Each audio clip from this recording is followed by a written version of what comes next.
Bueno, muy buenas tardes a todos.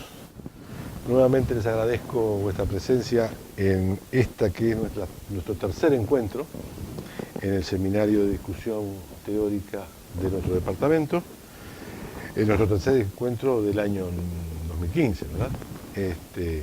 Y bueno, tenemos la alegría y el gusto de presentar al profesor Emiliano Travieso, que nos visita desde otra universidad, desde la universidad más importante del país, la Universidad de la República.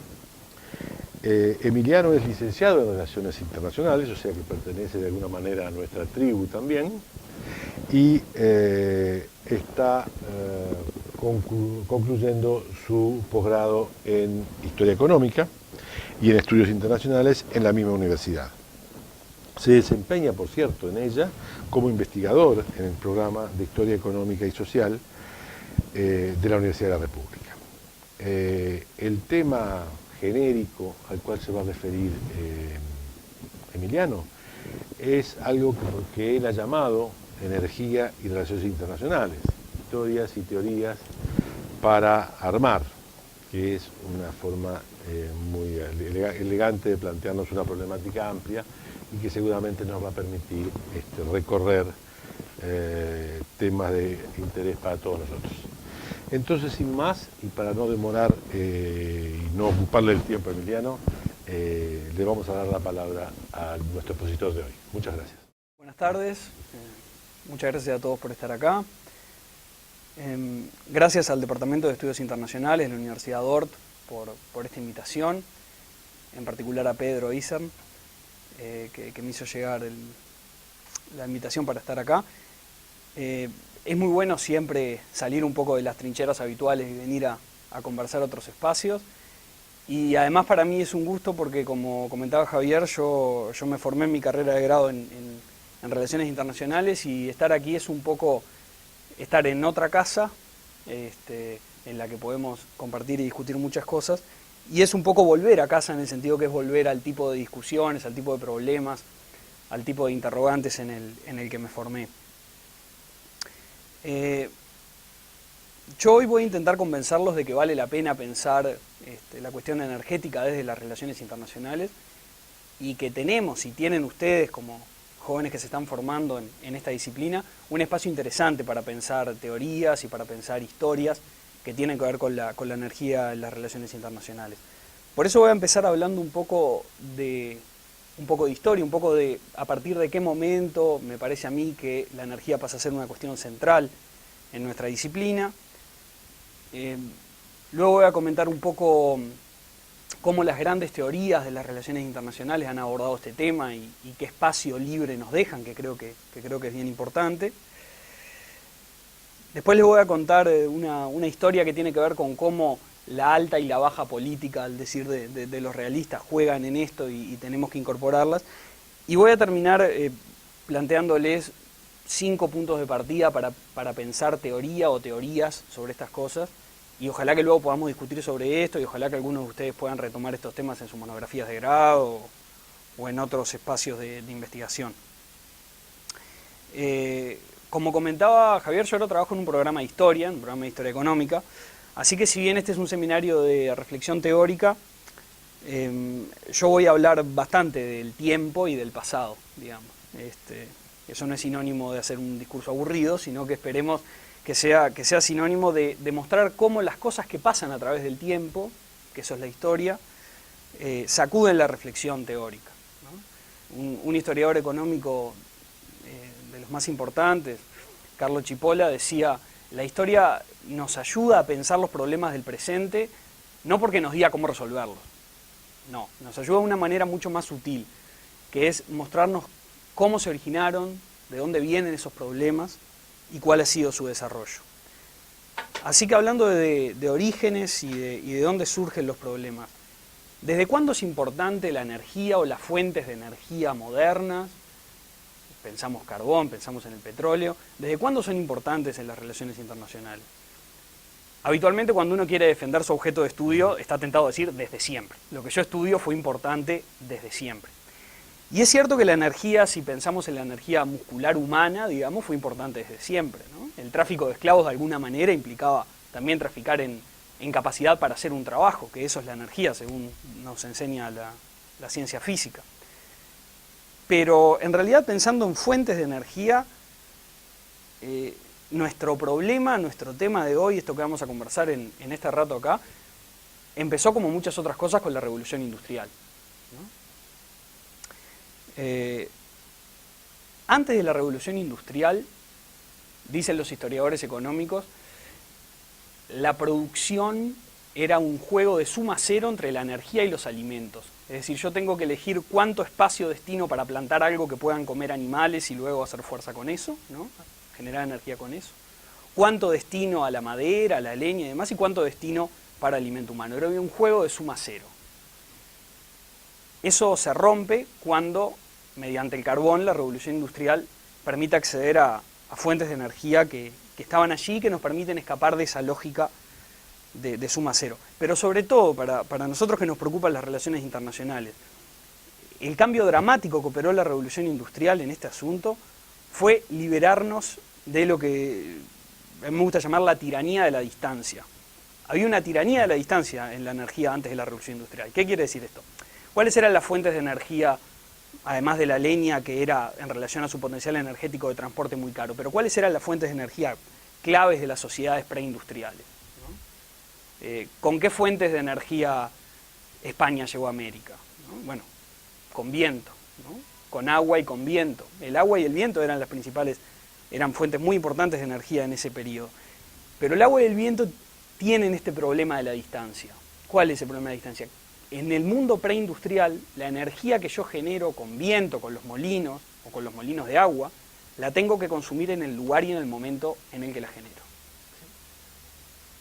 Y algo que nos muestra la geografía histórica es que en general los lugares que tenían mucho potencial eólico o mucho potencial de energía hidráulica no eran los lugares donde estaba la mayoría de la población y donde esa energía se podía consumir con provecho económico.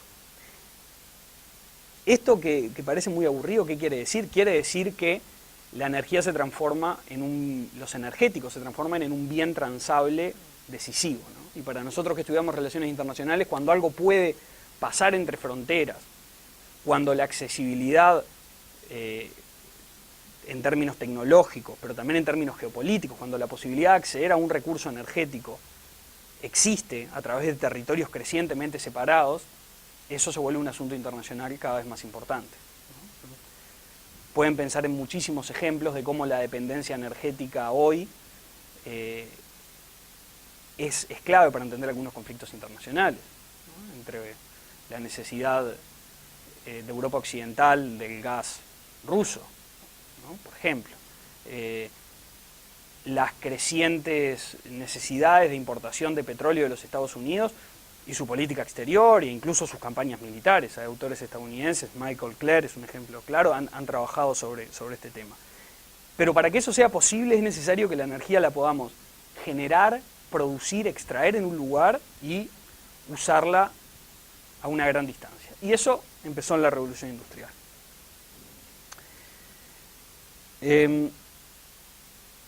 Pero si bien eso empezó ahí en la Revolución Industrial, se superó esta tiranía de la distancia, la energía empezó a ser importante, los energéticos empezaron a ser un recurso clave en las relaciones internacionales, yo creo que recién nos dimos cuenta,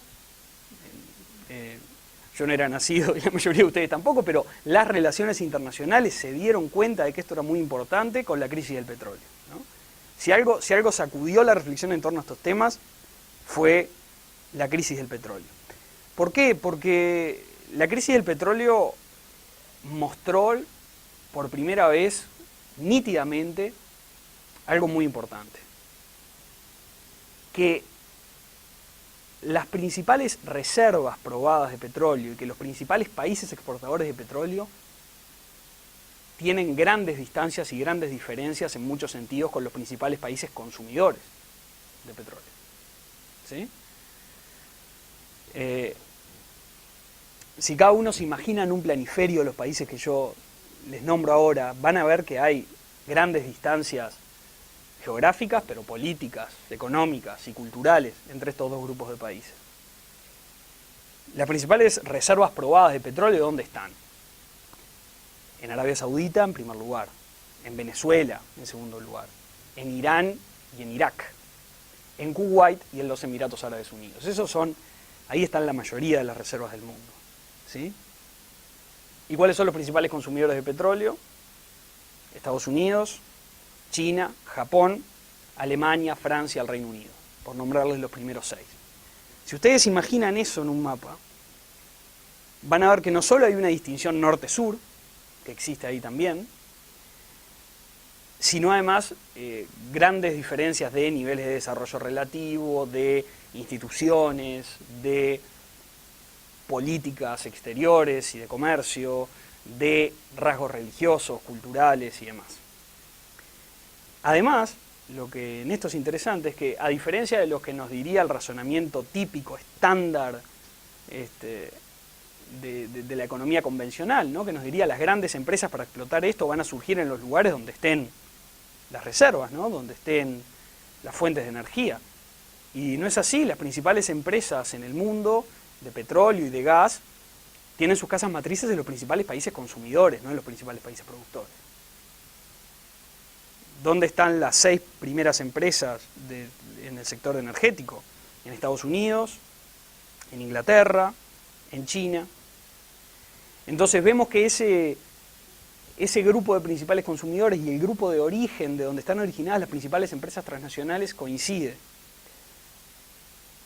Y esa distancia que la crisis del petróleo de 1973 subrayó y que la creación de la OPEP 13 años antes había empezado a mostrar, esa distancia entre los principales países productores de petróleo y los principales países consumidores de petróleo, significa que por suerte nosotros tenemos trabajo, ¿no? Digamos.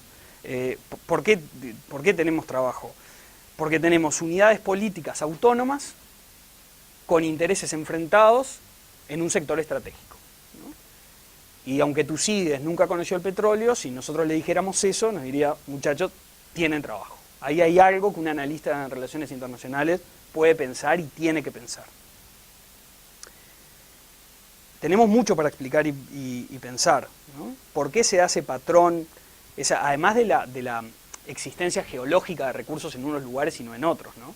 Pero esa es la base material. Arriba de eso hay un montón de cosas. Hay política, hay instituciones, hay religión, hay cultura, hay diferencia y hay unidades políticas autónomas. Y sobre eso tenemos que trabajar. Ahora, ¿qué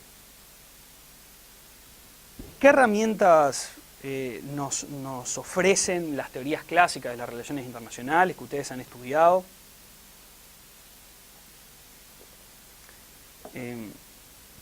Y que son una referencia muy importante para pensar cualquier cosa en nuestra disciplina, ¿no? ¿Qué nos dice la teoría? Y yo creo que las teorías clásicas nos dicen bastante poco sobre este asunto específico, y no por casualidad. No por casualidad por esta cuestión, porque no le vamos a pedir a Tucídides que nos hablara de esto cuando acabamos de pensar que es a partir de la revolución industrial que esta cuestión empieza a tener sentido, por superarse vía innovación tecnológica esta barrera de la distancia. Y en general los teóricos más importantes, aún contemporáneos, pero pensando antes de la crisis del petróleo, les costaba ver en esto un asunto tan radicalmente importante, ¿no? Un eje de conflicto, un ordenador del sistema internacional tan importante. Y el mejor indicador de esto es la sorpresa de Hans Morgenthau, ¿no? Uno de los más grandes teóricos de las relaciones internacionales, que reconoció con mucha honestidad intelectual después de la crisis del petróleo que lo que había pasado era de verdad algo muy sorprendente. Porque esos estados que protagonizaban la OPEP y que tomaron una decisión política coordinada de aumentar el precio del barril de petróleo de manera exponencial, esos estados, decía Morgenthau, eran estados que en un marco teórico realista, decía él, como el que él mismo propuso con tanto rigor, en ese marco teórico eran, decía él textualmente, países que solo por cortesía semántica podrían llamarse estados. Decía él, ¿no? Es decir, no eran las grandes potencias, no eran grandes estados. La OPEP se crea por un acuerdo entre Venezuela y Arabia Saudita. ¿no? Esos dos países, ¿qué tienen en común además de tener grandes reservas de petróleo? Y uno pensaría que bastante poco. Juan Pablo Pérez Alfonso, el ministro de Minas y Energías de Venezuela, viajó a Arabia Saudita a entrevistarse con su par saudí, cuyo nombre no voy a pronunciar porque es un poco difícil, y le planteó esta idea. Y esta idea fructificó y en 1960 crearon la OPEP. ¿Por qué? Porque llegaron a un acuerdo los dos países que concentran las mayores reservas petroleras del mundo y lograron articular a los demás en torno a ese acuerdo.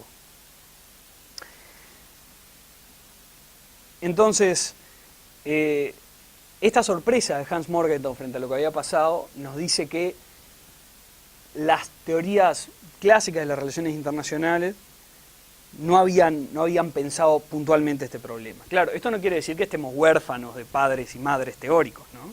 Teóricas. Es decir, tenemos muchos elementos con los que trabajar. Yo creo que, es más, una de las cuestiones que les voy a plantear después como puntos de partida para pensar teorías sobre esto, yo creo que tenemos que ser muy eclécticos, ¿no? Que tenemos que ser muy pragmáticos en esto. Yo estoy convencido que los enfoques teóricos son cajas de herramientas, digamos, y no iglesias a las cuales uno tiene que dedicarse y entregarse por completo, y entonces como yo soy realista, o como yo soy marxista, o como yo soy constructivista o estructuralista, no puedo tomar una categoría del idealismo porque pierdo mi pureza teórica, ¿no? Eso, por suerte, no es así, y para esta problemática tenemos que tomar elementos de distintas tradiciones. Les comento algunos, nada más para pensar qué nos podrían sugerir estas distintas tradiciones clásicas en el pensamiento sobre teoría política, sobre teoría de las relaciones internacionales en particular. Porque me parece que si bien decimos esto, los clásicos no pensaron sobre este tema, el desafío que tenemos que hacernos es ¿qué pasaría si a un Tucídides o a un Maquiavelo le propusiéramos pensar sobre esto ahora, ¿no? ¿Qué nos dirían? Y entonces creo que del realismo político y del realismo en relaciones internacionales tenemos que tomar la idea de que para esta problemática los intereses pueden objetivarse de alguna manera, y que hay intereses en los estados, intereses que surgen de correlaciones de fuerza entre las clases sociales de esos estados, por supuesto, de actores privados, de actores de gobierno dentro de esos estados, pero que de cara al sistema internacional los distintos estados tienen intereses bastante perdurables en materia energética, ¿no? El interés de Rusia por controlar de qué manera el gas llega a través de Ucrania a la Unión Europea es un interés perdurable que va a existir sea quien sea el presidente de Rusia, seguramente, ¿no? Ese tipo de cosas a lo que los realistas referían con la categoría interés nacional me parece que vale la pena incorporarlas. Del idealismo o de las tradiciones de la teoría de la interdependencia, si quieren más modernamente, tenemos que pensar que las instituciones y las reglas de juego que regulan cómo funciona la energía en el sistema internacional no se siguen meramente esos intereses que yo les decía antes, que esos intereses existen, pero después que se generan las instituciones y las organizaciones empiezan a tener una lógica propia también que no necesariamente se circunscribe a la mera suma de los intereses anteriores. Y eso es importante. Yo creo también que el marxismo tiene mucho para aportarnos en esto, ¿no? Creo que todas las reflexiones sobre el imperialismo y sobre cómo se articulan los poderes y los instrumentos de los estados nacionales, ¿no? Los instrumentos que manejan los gobiernos, la política exterior, la política militar, ¿no? Esa cosa clásica de las relaciones internacionales, cómo eso se articula con la inversión extranjera directa, con el capital financiero, ¿no? En eso que los clásicos del imperialismo, que Lenin decía, bueno, esta es la fase superior del capitalismo, que hay un acuerdo público-privado, si se quieren, que está llevando adelante este proceso desde los países centrales. Eso también es relevante, porque una de las cosas que les quiero plantear como punto de partida en unos minutos es que el marco teórico que pensemos también tiene que ser lo suficientemente amplio para incorporar actores no estatales. El gran tema de las relaciones internacionales, ¿no? Que siempre nos resulta más cómodo pensar una teoría en la cual los actores sean todos estados, ¿no? Y es cierto que el sistema internacional, después de la Paz de Westfalia, es fundamentalmente un sistema interestatal, y sin duda que el Estado sigue siendo el elemento ordenador central. pero tenemos que incorporar a las empresas transnacionales en este tema sin lugar a dudas, y en ese sentido los aportes que vienen de la tradición marxista también tienen cosas para decirnos. Y finalmente, para pensar algo más cercano a nosotros geográficamente como propuesta teórica, el enfoque estructuralista y dependentista que se desarrolló en América Latina tiene también algo para decirnos en este sentido, ¿no? Porque en las formas que asume la política y la economía de la energía en el sistema internacional hay centros y hay periferias también, ¿no? ¿Cómo podríamos explicar si no que en los Países Bajos, en Holanda, que no se caracterizan precisamente por sus grandes reservas de petróleo, está la casa central de una de las más grandes petroleras del mundo, ¿no? ¿Por qué? Bueno, porque hay centros y periferias, porque hubo un proceso en el cual esos países concentraron la capacidad de innovación tecnológica y la capacidad de gestión y la capacidad el capital para invertir y para dominar esos sectores, a pesar de que no tenían ventajas comparativas, ¿no? Diría la teoría clásica del comercio internacional, no tenían ventajas. ¿Qué ventaja comparativa tiene Holanda para especializarse en la tecnología del petróleo? Ninguna, ¿no? Lo que tiene es una historia de protagonismo internacional y de concentración de capacidades tecnológicas y humanas y por supuesto acumulación de capital que le permitieron llegar a eso. Pero entonces, en definitiva, la sorpresa que yo les decía de Morgenthau creo que tiene que ser un punto de partida para que nosotros pensemos teoría, no un punto de partida para decir no tenemos de dónde agarrarnos, ¿no? Porque sí tenemos algunos elementos interesantes y en algunos trabajos que hemos hecho hemos intentado pensar un par de categorías que nos permitan abrir esta caja, ¿no? En los trabajos que hemos hecho sobre integración energética hemos pensado en esa categoría de seguridad energética, ¿no? que un poco nos permitiría entrar en la reflexión del paradigma realista, ¿no? Nosotros decimos, cuando la energía se, dicen en inglés, securitize, una traducción muy extraña sería securitizar o algo así, pero cuando la energía se percibe como un problema de seguridad, ahí pasa a integrar el interés nacional, ¿no? Un realista te diría, pasa a integrar la alta política, ¿no? Cuando Estados Unidos percibe que el abastecimiento de petróleo árabe es una cuestión clave y que por tanto eso tiene que estar en su lista de prioridades de su política exterior, ahí el paradigma realista cobra vigor. Entonces, esa categoría de seguridad energética me parece útil. Otra categoría que nosotros pensamos tiene que ver con esta idea de complejo o comunidad de seguridad energética. Nosotros lo que queremos decir con esto es, para pensar un proceso de integración regional desde una perspectiva energética, tenemos que pensar si para los países que forman parte del proceso, la dependencia energética de otro país de la región, ¿sí? La dependencia energética de Brasil del gas boliviano, por ejemplo, que ha minorado mucho desde que Brasil es también un productor muy importante de petróleo, pero que históricamente era importante. ¿Esa dependencia es percibida por Brasil como un problema, como un riesgo de seguridad nacional, o es percibida de una forma positiva, ¿no? O no se percibe como una amenaza? Y en eso transitamos entre la idea de complejo y comunidad de seguridad energética, que nos permite pensar un poco en términos de cómo se califica la interdependencia, ¿no? De cómo se percibe la interdependencia por parte de los actores del sistema internacional o del sistema regional.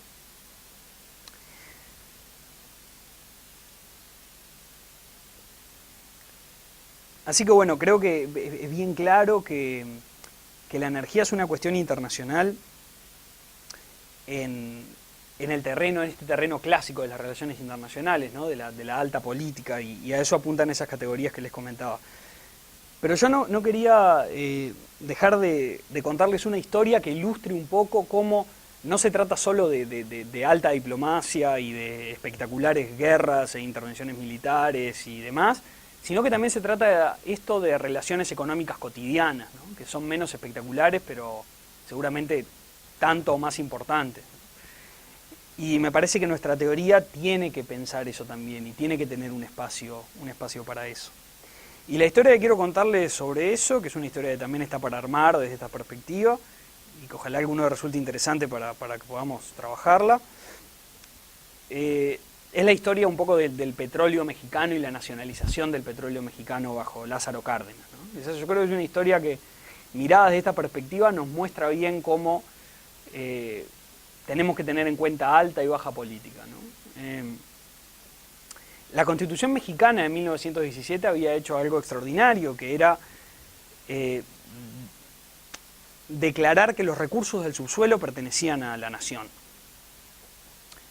Pero como toda constitución establecía marcos generales y eso no estaba reglamentado y de hecho no era objeto de una aplicación inmediata.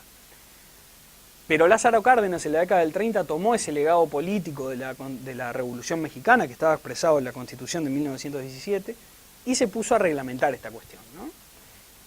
Y esto resultó en la nacionalización del petróleo y la expropiación de compañías estadounidenses que explotaban el petróleo en ese país. Un hecho importantísimo, digamos, de las relaciones internacionales que sacudió el mundo. Les comento que tuve una visión muy particular de este hecho trabajando en el archivo del Ministerio de Relaciones Exteriores, que está abierto, por supuesto, y que está bueno que lo visiten si tienen interés en investigación en esto. Y allí pueden ver el detalle con el que el embajador uruguayo informaba al gobierno uruguayo de lo que estaba pasando. También informes de otra época con una rigurosidad impresionante, recortando los recortes de prensa, las partes de los diarios de Estados Unidos y de México que abordaban el tema y haciendo comentarios al lado. Y todo eso está a mano, disponible allí para que lo vean y que tengan una idea de lo relevante que era esto que había pasado. Pero bueno, Cárdenas nacionaliza el petróleo entonces y por supuesto empieza a recibir presiones internacionales muy fuertes, no solo porque México era un gran productor de petróleo, en ese momento Venezuela ya venía creciendo como productor, pero México seguía siendo el principal productor latinoamericano y uno de los más importantes del mundo. Y por supuesto, los países donde estaban las casas matrices de estas empresas petroleras, les preocupaba que el ejemplo de México fuera tomado en otras latitudes. Entonces, el gobierno británico hace una especie de bloqueo comercial al petróleo mexicano, deja de comprar y de refinar petróleo mexicano, y ahí entra el juego de alta política, y Cárdenas hace un juego muy hábil de alta política. ¿Cuál es?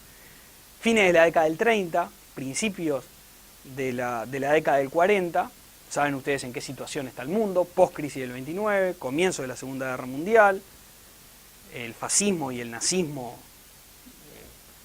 en pleno vigor, y entonces Cárdenas empieza a negociar acuerdos con la Alemania nazi, con la Italia fascista, para venderles el petróleo subvencionado.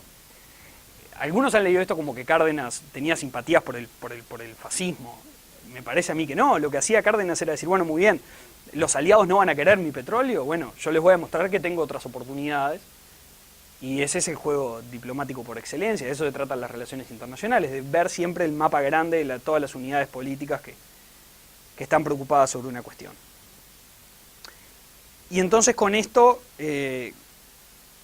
Cárdenas logra que Estados Unidos empiece a comprar ese petróleo, porque está preocupado por tener un foco del eje Berlín-Roma-Tokio, tener un foco del eje al sur de su frontera, ¿no? Si Cárdenas empieza a desarrollar estos acuerdos con Mussolini y con Hitler. Y acá es donde entra la baja política, porque hasta acá el cuento, a Cárdenas le salió bien la jugada, digamos, ¿no? Pero acá entra una cuestión de baja política, que esta historia, después la leí, pero primero me la contó un físico estadounidense que trabaja en temas de petróleo y que veterano ya que conocía esta historia por sus colegas. México exporta el petróleo crudo a Estados Unidos. ¿Por qué lo exporta crudo? Porque Cárdenas nacionalizó el petróleo, puso en efecto la Constitución del 17, pero eso no significaba que de un día para otro tenía una industria petrolera de alta tecnología que podía procesar ese petróleo, ¿no? Eso lleva tiempo y requiere mucho capital. Por lo tanto, necesitaba la capacidad de refinación de petróleo de los Estados Unidos, de las empresas estadounidenses en el sur del país, en el sur de los Estados Unidos. Pero fíjense todos los viajes que van a hacer estos dinosaurios muertos que están en el petróleo mexicano. El petróleo crudo que Cárdenas nacionalizó se exporta al sur de los Estados Unidos, donde es refinado. Es comprado por el Estado mexicano nuevamente por Petróleos de México para poder venderlo. Es decir, Petróleos de México compra los derivados del petróleo, el combustible. Como el combustible está subvencionado en México, la venta en el norte de México de gasolina se hace a un precio mucho menor que en Texas o en Nuevo México o en Arizona. Así que los autos estadounidenses cruzan la frontera y van a cargar combustible a México. Y luego vuelven a Estados Unidos. ¿Qué significan estos autos texanos que se abastecen en México con petróleo que es mexicano pero que fue refinado en Texas, que después volvió a Estados Unidos, que después volvió a México y ellos lo compran ahí porque es más barato que en Estados Unidos? Esto significa que más allá de la alta política y de los juegos diplomáticos, hay una cuestión de relaciones económicas muy cotidianas que hay que tener en cuenta. Porque hay que estudiar bien quién se quedaba con la parte del león de esta ganancia, ¿no? Porque el petróleo crudo sin refinar, entonces, de repente todo ese proceso de nacionalización tenía un punto débil que no era en el bloqueo británico o en los posibles acuerdos con Italia o con Alemania, sino que era en la cuestión concreta de cómo refinamos este petróleo, de a qué precio lo vendemos, ¿no? Y eso terminó determinando que todo el esfuerzo del crudo mexicano redundara en abastecimiento más barato para los hogares estadounidenses del sur que se iban a cargar combustible. Entonces, estos dos o tres cuentitos que intenté transmitirles para motivarlos a reflexionar sobre esto juntos y a pensar que tenemos un espacio para pensar teoría sobre esto. ¿Qué conclusiones nos pueden dejar? Que en realidad son conclusiones que funcionan como punto de partida para seguir pensando esto. El primero de estos cinco elementos que les quiero dejar es el siguiente. La energía es una cuestión internacional fundamental, los recursos energéticos son una cuestión internacional fundamental, al menos desde la revolución industrial, en esta narrativa que yo les transmití, pero lo importante es que no van a dejar de serlo, digamos. Y en este sentido sí hago uso de eso que yo les comentaba, de ese imperialismo del objeto de estudio, que alguien cuando les viene a contar lo que estudia dice esto pasó desde siempre y va a pasar para siempre. Bueno, yo creo que no pasó desde siempre esta centralidad de la energía, pero que difícilmente se revierta por lo menos. ¿Por qué? Porque el motivo por el cual la energía pasó a ser fundamental es una cuestión tecnológica. Fue una innovación tecnológica que permitió básicamente transformar el calor en movimiento. Y eso no se podía hacer antes de la revolución industrial.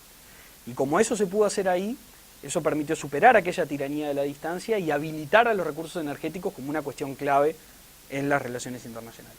¿Y por qué eso no va a volver atrás? Y porque, como dicen los historiadores de la ciencia, no se vuelve de las ametralladoras a las ondas, ¿no? Los cambios tecnológicos tienen una dimensión irreversible. Difícilmente, a excepción de imprevistos catastróficos, pero difícilmente perdamos la capacidad tecnológica de transformar el calor en movimiento, por ejemplo, ¿no? Así que la energía va a seguir siendo una cuestión internacional, lo cual significa que tenemos trabajo por un buen tiempo, siempre es positivo, y significa también que no podemos sacarle el cuerpo a esta reflexión, ¿no? que va a seguir estando en nuestro dominio. El segundo punto tiene que ver con la amplitud del enfoque, ¿no? No quiere decir no tomar partido en la discusión teórica, que me parece que siempre hay que tomarlo, ¿no? Siempre hay que tomarlo. Pero no encerrarse en un gran marco teórico que nos venga a resolver todos los problemas, porque de la misma forma que en otros temas, en esta cuestión tampoco eso nos aporta mucho.